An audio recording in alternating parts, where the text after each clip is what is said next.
প্রিয় বন্ধুরা, আসসালামু আলাইকুম। আজকে আলোচনা করব হযরত মুহাম্মদ সাল্লাল্লাহু আলাইহি সাল্লামের বক্ষ বিতরণের পর মোহরে নবুয়ত কেন লাগানো হলো। যখন কোনো বস্তু হেফাজত করার সংকল্প করা হয় তখন তাতে মোহরান্বিত করা হয় যাতে এর ভিতরের বস্তু বের হতে না পারে। হীরা জহরত মণিমুক্তা থলিতে ভরে তাতে মোহর লাগানোর উদ্দেশ্য যাতে এগুলো থলি থেকে বের হয়ে না পড়ে।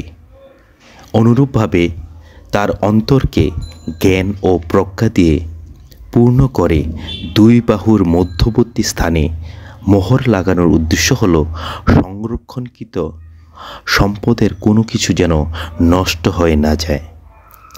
এছাড়া বক্ষ বিতরণের মাধ্যমে যেভাবে অন্তরের অভ্যন্তরভাগ শয়তানের চিহ্ন প্রভাব থেকে পবিত্র করা হয়েছে, একইভাবে দুই বাহুর মধ্যবর্তী স্থানে অন্তরের বিপরীতে বাম দিকে মোহরটি লাগানো হয়েছে যাতে কল্ব শয়তানের ওয়াসওয়াসা এবং বাইরের প্রভাব থেকে সুরক্ষিত হয়ে যায়,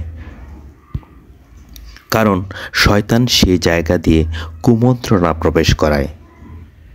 হযরত ওমর ইবনে আব্দুল আজিজ রহমতুল্লাহ আলাইহি থেকে বর্ণিত আছে, জৈনক ব্যক্তি আল্লাহ রাব্বুল আলামিনের দরবারে এই বলে আবেদন করল যে, হে রাব্বুল আলামিন, মানবদেহে শয়তানের কুমন্ত্রণা প্রবেশের পথটি আমাকে দেখিয়ে দিন, যে পথ দিয়ে সে মানব মনে কুমন্ত্রণা প্রবেশ করায়।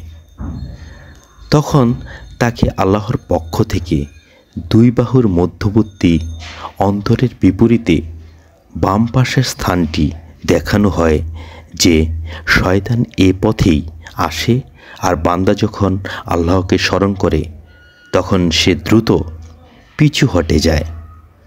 মুদ্রা কথা, যেভাবে পবিত্র অন্তরের অভ্যন্তরভাগ সিনাচাকের মাধ্যমে শয়তানি চক্রের মূল থেকে পবিত্র করা হয়েছে, একইভাবে পিছন দিকে মোহর লাগিয়ে বহির্ভাগ থেকেও শয়তানের আসার পথ বন্ধ করে দেওয়া হয়েছে। সবাইকে অনেক ধন্যবাদ।